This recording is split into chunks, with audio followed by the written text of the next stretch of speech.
A todas las personas que están aquí, nos están acompañando, por supuesto a Víctor Silva, ¿no lo veo? Que repite como edil del Pacto Histórico y obviamente acompañando a nuestra compañera de Colombia Humana y Pacto Histórico, Nubia Rodríguez, que merece un aplauso a su presencia.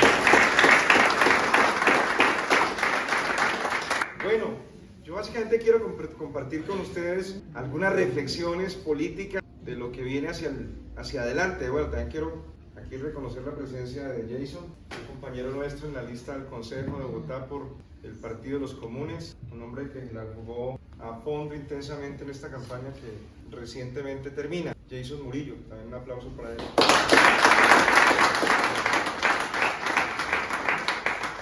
A todas ustedes, a todos, muchos de ustedes los conozco de tiempo atrás, a Jaime por ejemplo, también por supuesto a usted, decirles que nos reencontramos acá hoy después de una batalla política fuerte donde nos empleamos a fondo con listas en todas las JAL de Bogotá, una lista cerrada del Consejo de la Ciudad de Bogotá y la candidatura del compañero Gustavo Bolívar a la alcaldía.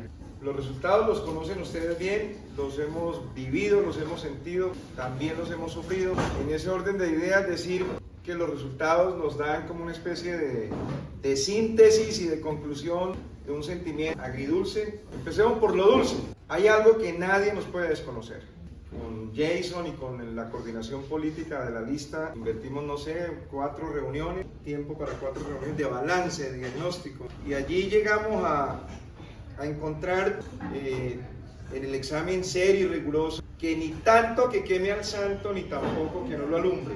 Los titulares de los medios de comunicación que han sido realmente los partidos políticos de la oposición, parte digamos de los cambios políticos que hay en Colombia es que los partidos políticos ya no existen, existen las grandes corporaciones de los medios de comunicación que son los auténticos partidos que vienen desarrollando una tarea permanentemente de destrucción del proyecto político del presidente Gustavo Petro, haciendo uso además de herramientas y de instrumentos fuera de la ética política, porque es la utilización permanente de la mentira, de la distorsión, de la calumnia, para erosionar la confianza del pueblo colombiano frente a la propuesta política del cambio. Entonces, pero volviendo sobre el tema de Bogotá, el titular fue derrotado el Pacto Histórico en Bogotá. Cuando entramos a hacer el detalle ya más profundo, pues encontramos que no hay tal. Que por ejemplo, eso es un hecho que nosotros tenemos que saber, compartir, explicar con la ciudadanía, porque estamos permanentemente en una batalla política por la democracia y por la defensa del gobierno del presidente Petro. Decir, por ejemplo, que en Bogotá somos la fuerza más grande, tanto política como electoralmente, en las JAL. Las nuestras y los nuestros, electos y electas, suman 39 ediles y edilesas. Y marcamos una diferencia holgada sobre la segunda fuerza, que si mal no recuerdo es el Partido Liberal. No. El nuevo liberalismo está atrás. Tuvieron una votación copiosa también en Jales, pero el orden es el siguiente. Primero nosotros y nosotras con 39 ediles y edilesas. Partido Liberal, que tradicionalmente tiene el monopolio del clientelismo, de la corrupción, pues los hemos derrotado. Y eso no es un hecho menor. Tenemos una diferencia, insisto, de 5 ediles frente a la segunda fuerza, que es el liberalismo.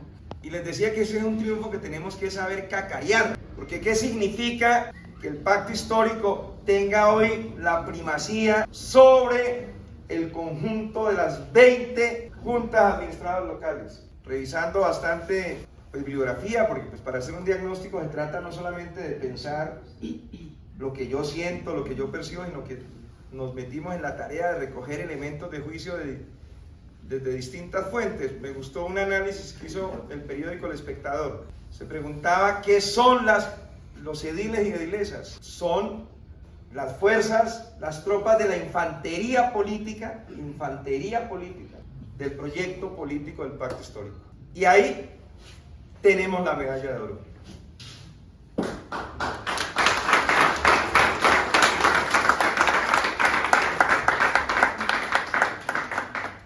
Que nos garantiza una presencia tan arraigada en los territorios, que el proyecto político del pacto Si somos capaces de lograr la coordinación y la articulación con las edilesas y con los ediles, va a ser una fuerza imparable.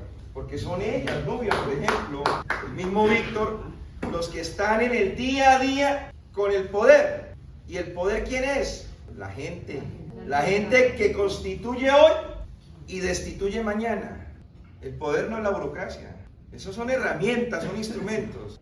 Pero el poder es la gente. La gente hoy nos otorga el voto de confianza. No actuamos en coherencia con lo que propusimos y mañana nos retira el voto de confianza. Y entonces ahí aparecen dos elementos que son importantes del poder político, el poder constituyente y el poder destituyente. Entonces tener este grupo tan grande de edilesas y ediles es muy importante porque significa que hoy la fuerza política con mayores posibilidades de avance hacia el presente y hacia el futuro inmediato es el pacto en Bogotá. En el caso del Consejo nos mantuvimos estáticos, porque es la verdad. Teníamos 7 concejales y hacia el 24 vamos a ser 7 concejales. En la alcaldía evidentemente hubo un descenso. Creo que ni siquiera los más pesimistas llegamos a pensar que fuésemos terceros. Siempre pensamos que en el peor de los eventos íbamos a ser segundos. Lo de la segunda vuelta ya empezó a sentirse complicado a partir de faltando 2 semanas ya empezamos a sentir que había dificultad en esa materia. Pero por lo menos nunca nos imaginamos que efectivamente este señor Juan Daniel Oviedo nos pudiese remontar. Bueno, la diferencia entre Oviedo y Bolívar fueron 40.000 votos. Digamos que relativamente estuvimos allí para. Estas son las realidades que tenemos que ser y estamos animando a que la gente haga ejercicios de análisis críticos, autocríticos. Sin duda alguna hubo situaciones que golpearon mucho la propuesta política del pacto en Bogotá, particularmente porque Bogotá, como siempre lo he dicho, lo dije en la Asamblea Distrital de Colombia Humana, lo dije en las asambleas distritales del pacto histórico, Bogotá tiene una gran virtud que nosotros tenemos que seguir preservando y multiplicando. Esta es, afortunadamente, una ciudad, un territorio de la libertad y la independencia política. Aquí hay, a diferencia de otras ciudades, municipios, territorios en donde prima el clientelismo, en Bogotá, y ojo con lo que estoy diciendo, eso no significa que yo no entienda que hay un fenómeno de clientelismo en sectores periféricos de la ciudad. Allá hay un fenómeno de corrupción, de compra de votos, etc. Pero eso no es significativo en la ciudad. Y tenemos que seguir entendiendo el comportamiento político de Bogotá, que se mantiene y se erige siempre como una ciudad abierta, con un altísimo nivel de calificación por parte del ciudadano. Aquí hay sin duda alguna presencia muy importante del fenómeno de opinión pública. Y para nosotros, que somos un proyecto político que representa las tesis de la vida, y ahí empiezo por marcar también, a propósito de las cosas que debemos superar hacia el presente y hacia el futuro inmediato. Se cuenta que me cuidé en decir, no un proyecto de izquierda. Yo creo que definitivamente lo que estamos viviendo hoy en el mundo nos obliga a replantearnos conceptualmente. Hoy creo que en el mundo básicamente hay 2 propuestas políticas: la política de la vida, la política de la muerte. Seguramente, y chévere que compartamos con los comunes esa idea, yo creo que ya tenemos que dejar atrás ese viejo paradigma binario de izquierdas y derechas. Creo que necesitamos dar un salto hacia adelante, justamente para tener la capacidad de contactarnos con la ciudadanía, con las nuevas ciudadanías, las mujeres, los jóvenes. Ese modelo binario y esquemático de izquierdas-derechas, en mi opinión, está mandado a recoger. Hoy tenemos que ser capaces de defender efectivamente la política de la vida. Y para la política de la vida, sin duda alguna, un escenario formidable es tener frente a sí un territorio en donde prima la opinión pública, en donde sin duda alguna necesitamos adelantar procesos importantes de información, de formación, de deliberación democrática, para volver a construir un nuevo proyecto de mayorías en la ciudad de Bogotá. Y eso obviamente pasa por un ejercicio autocrítico. La pregunta obvia, acaba de llegar la compañera Jess Moreno, que también fue candidata nuestra en la lista al Consejo de la ciudad de Bogotá, con un papel formidable. Quiero que la conozcan, vamos a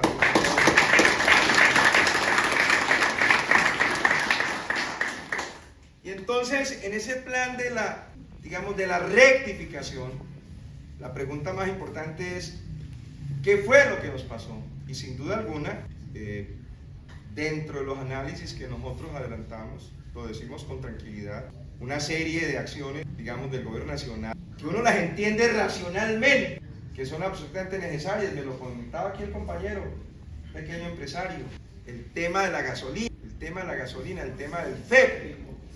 Claro, para nosotros racionalmente es muy claro que la política del presidente Petro, que además tiene mucha relación con su papel estelar que está cumpliendo hoy allá en Emiratos, o más bien en Dubái, donde se está hablando de la crisis climática. Ya no es un tema de cambio climático, es la crisis climática, es el fenómeno de la emergencia climática, por decir algo.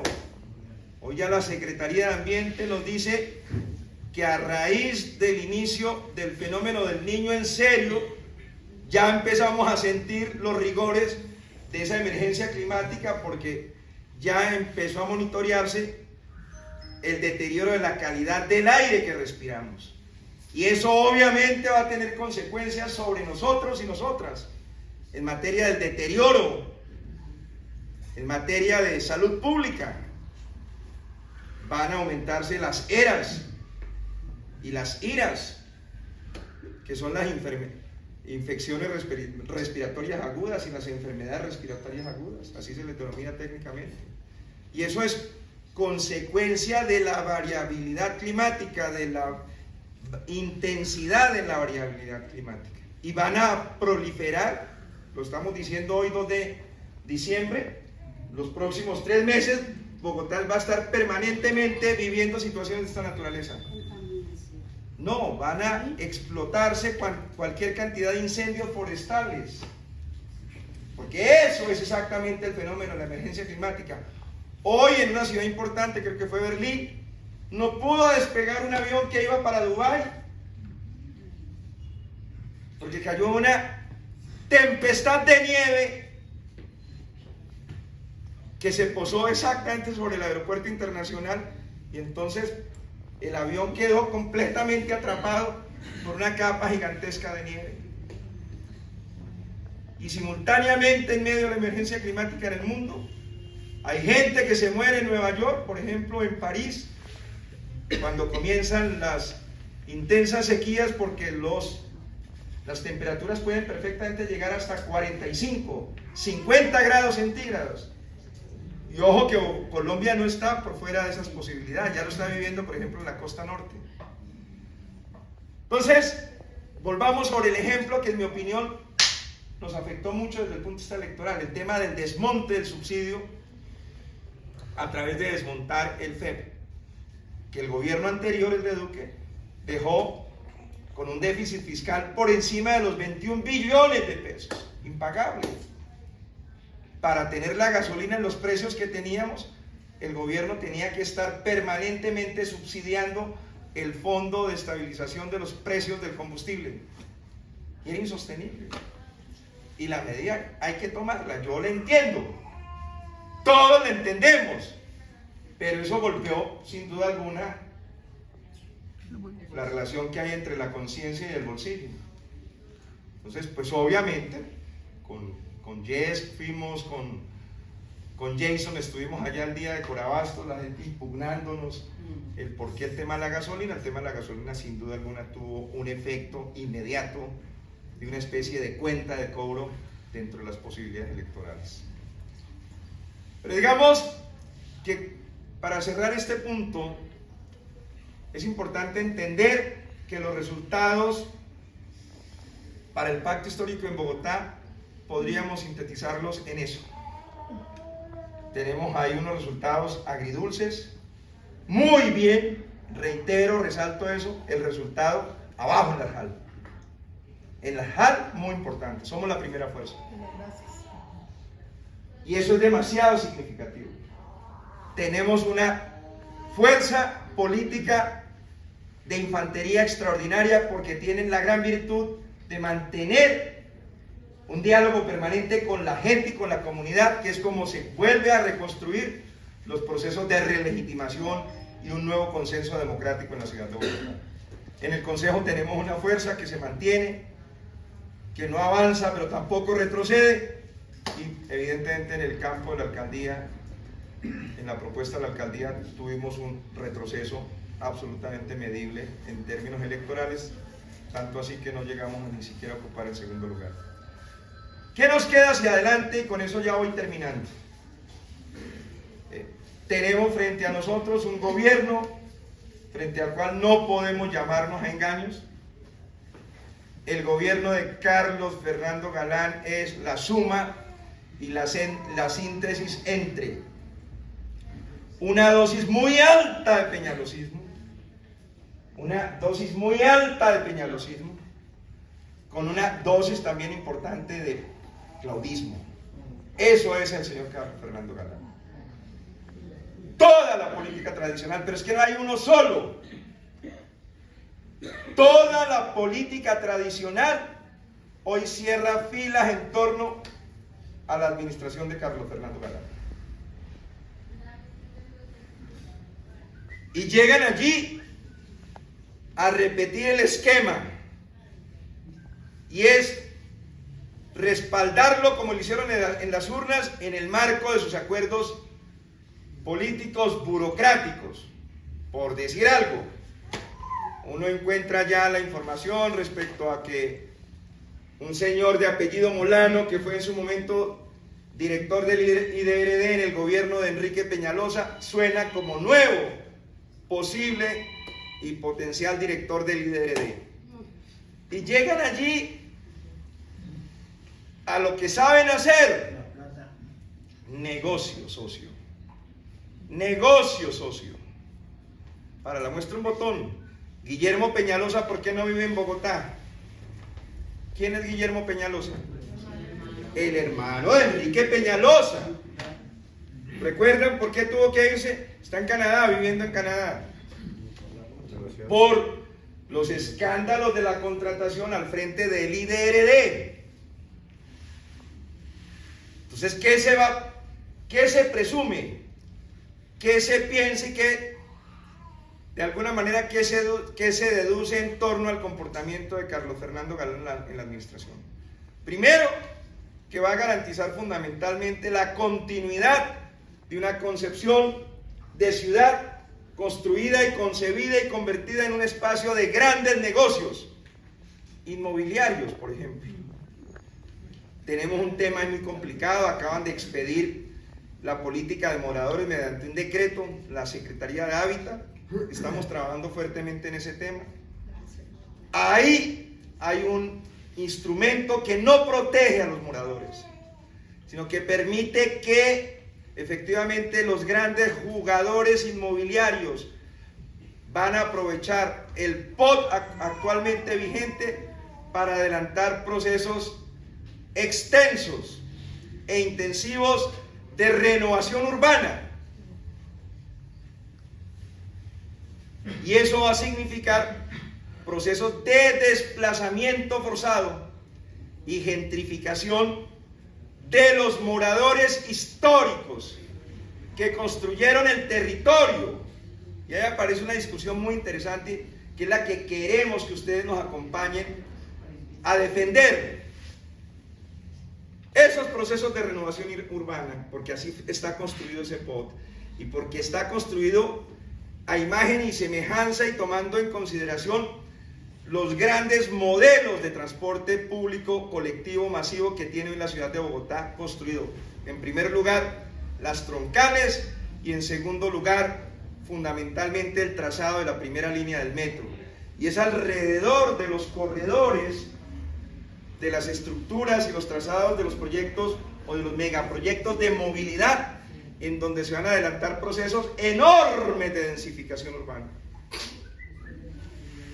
Dice Mario Noriega, que es un experto en el tema, que nosotros, porque pues ahora que toda esta situación del genocidio contra Gaza ha permitido que mucha gente mire, piense, lea el tema de Gaza, entonces la primera gran información es que Gaza es un territorio muy pequeño en donde están hacinadas 3 millones de personas y que es uno de los lugares que presentan el mayor coeficiente de hiperdensificación urbana. Y Noriega lo que dice es una cosa muy impresionante, es que de poderse adelantar todo lo que está previsto en el POT, nosotros vamos a convertirnos en la segunda ciudad en el mundo más hiperdensificada. Son 7.000 hectáreas, ojo con este dato que no es menor, 7.000 hectáreas que están dentro de las órbitas de influencia de lo que se denominan las 25 acciones estratégicas, que finalmente es la figura más importante del POT. Una propuesta metodológica para que la gente entienda qué es el POT. Sencillamente entiéndanlo a partir del eje central de las 25 actuaciones estratégicas, que es básicamente permitir la construcción a la lata de grandes conglomerados de torres, en donde había un barrio histórico, tradicional, que representa una experiencia de movilización social, un conocimiento, un saber hacer, una construcción comunitaria. Y inmediatamente comienzo a pensar en el maestro Falsborda. Las comunidades no se decretan, ojo, las comunidades se construyen, y no se construyen en 2 días, son décadas, años, que permiten consolidar el proceso de conformación y estructuración de una comunidad. Pues lo lógico, ya lo había dicho el presidente Petro cuando fue alcalde de Bogotá, en Bogotá Humana. Ese es un tema fundamental de ciudad, y es los procesos de renovación urbana, pues evidentemente son inevitables, pero la pregunta más importante a resolver es ¿cómo logramos que San Pueblo, la gente común y corriente, que fue la que construyó el territorio gracias a las luchas, gracias a la autogestión, gracias a la demanda, gracias a la participación política de décadas, participe en lo que se denomina la democratización de las plusvalías urbanas? Y como está previsto, lo definido y lo decidido por Claudia López es que en ese proceso de renovación urbana, para acaparar y apoderarse de las plusvalías urbanas, solamente están llamados al banquete, ¿quiénes? Las grandes constructoras, Pro Bogotá, Camacol y todas las empresas que ustedes acaban de mencionar, Amarillo, Colpatria, Da Vivienda, la constructora Bolívar. Y entonces ahí aparece una cosa que uno aprendió con Voltaire, ¿no? Piensa mal y acertarás. Entonces uno dice, venga, intentemos hacer en cuentas claras un rastreo de quienes financiaron la campaña del señor Carlos Fernando Galán y quienes se encuentran en las cuentas claras como aportantes, además en unas cifras que son de alguna manera encubiertas y encriptadas, porque aquí me van a decir a mí, por ejemplo, que en esas cuentas claras aparece un aporte de 30 millones de pesos de la vivienda. Pero el hecho claro y notorio es que están todas en el listado en cuentas claras las empresas por ustedes ya descritas. Entonces ya nos enseñaron nuestros mayores que uno sabe cómo va a ser el almuerzo a partir del desayuno. Y ahí hay una primera batalla que tenemos que adelantar. Los quiero invitar a que se sumen a esta lucha, porque seguramente aquí en la localidad 15 de Antonio Nariño hay algunas áreas que van a ser objeto de procesos de renovación urbana. Y ahí tenemos que construir el gran frente social. Jason ha estado muy cercano, tenemos una mesa de demoradores, vamos a hacer un plantón el 6 de diciembre, porque la Navidad no nos va a impedir que nos pongamos en modo movilización. A las 8 de la mañana, si mal no estoy, 7:30. Es a las 6. A las 6 de la mañana. En la secretaría ahorita. 6 de la mañana. Bueno, ahí vamos a estar para defender una propuesta de política democrática de protección de los derechos de moradores. Termino lo siguiente, porque ya me vi que con toda la razón. Terminamos un debate muy interesante sobre el presupuesto del 24. Quiero decirles qué hicimos como bancada. Primero, mostrar que el gobierno de Claudia López logró el mayor endeudamiento y cupo de endeudamiento en toda la historia de la ciudad de Bogotá. 19 billones de pesos. 19. De los cuales, entre otras cosas, solamente han ejecutado 6.7. Y obviamente, en la medida en que no se ejecutan los recursos del cupo de endeudamiento, que fue pensado para, digamos, enfrentar los fenómenos económicos y sociales de la pandemia, que básicamente se expresan en aumento del desempleo, aumento de la pobreza y aumento del hambre en la ciudad de Bogotá. Y entonces van al Consejo de la ciudad de Bogotá a pedir la autorización para los cupos de endeudamiento, porque tenían que implementar unas estrategias contracíclicas. Pues mentira, no lo hicieron. Hoy el 33% de los bogotanos y bogotanas están sufriendo hambre. Vamos a decirlo más castizamente, están mamando filo. Y mientras tanto, ¿en qué o a qué se dedicaron los recursos del cupo de endeudamiento? Con este dato me despido. En el año 23 le entregamos todos nosotros a los señores que manejan la operación privada del Transmilenio 3,1 billones de pesos. Y en el año 24 le vamos a entregar más de 4 billones de pesos. ¿Y todo para qué? Para que 5 familias que manejan en forma privada la operación del Transmilenio se lucren anualmente con utilidades de más de 200 mil millones de pesos. Conclusión, el próximo año tenemos que entender que va a estar multiplicado de luchas sociales en la ciudad de Bogotá para defender los derechos de los sectores populares que van a ser arrasados por esa política económica neoliberal que va a implementar el gobierno de Carlos Fernando Galán. Y ahí nos vamos a encontrar. Muchas gracias, compañeros y compañeras. ¡Viva el pacto histórico!